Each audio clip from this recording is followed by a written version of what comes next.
It's you two. What brings you here? Xingqiu! Great, we found you! We wanted to ask you about something.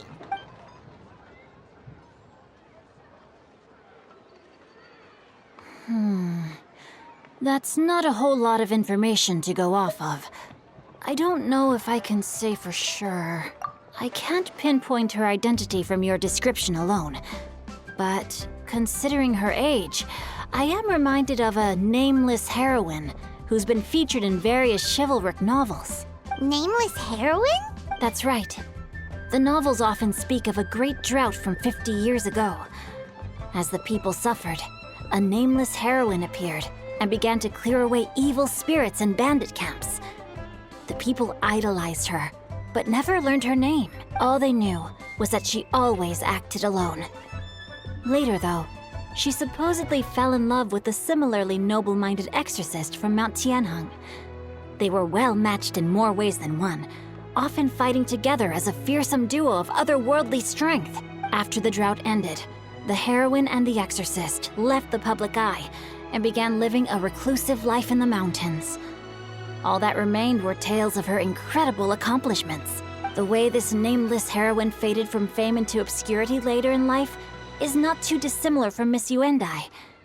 I hope that's somewhat helpful. Thanks a lot, Xingqiu. We knew it'd be worth talking to you. It's nothing at all. Just something I came across while reading. I did do a bit of extra research on her story, but it was just out of personal curiosity. Well, Paimon still thinks that's super cool. Oh, wait, Xingqiu, if you've read up on her, do you know of any places often associated with her? Let me think. In the novels, the nameless heroine always appeared near one of 3 places. Wangshu Inn, the area just north of Jueyun Karst, and Xingyun Peak. Perhaps the real-life heroine who inspired the character was also often seen near those 3 places. That would explain why those locations appear in the various novels written about her. You're welcome. To be honest, I found some parts of the story confusing when I first came across it. If Miss Yuendai was indeed the original inspiration for the character, she may just be able to help me put the pieces together. It's rare for a chivalric hero to fade into obscurity during their lifetime, even after retiring from the public eye. But no one ever saw or heard from the nameless heroine again. There were even rumors that she became extremely ill. I've never understood why someone would go to such lengths to erase themselves from public memory. It's almost as if she was trying to hide from something. There's probably far more to the story than what's been written. We'll be sure to tell you if we manage to uncover the truth. That's a deal. Perhaps, behind the truth of it all, there lies a story more fantastical than any work of fiction. Paimon feels like we just learned so much from Xingqiu. A drought, a nameless heroine, a life of seclusion.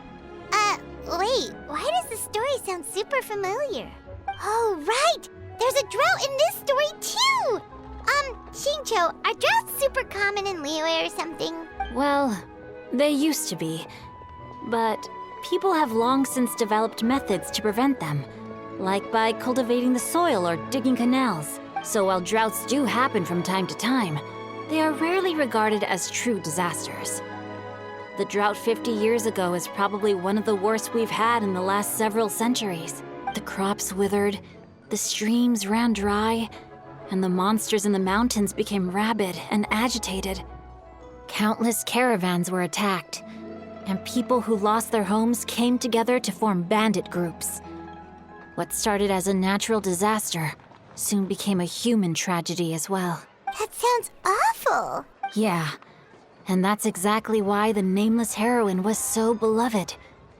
She must have been someone of true integrity, to do so much for the people while asking nothing in return.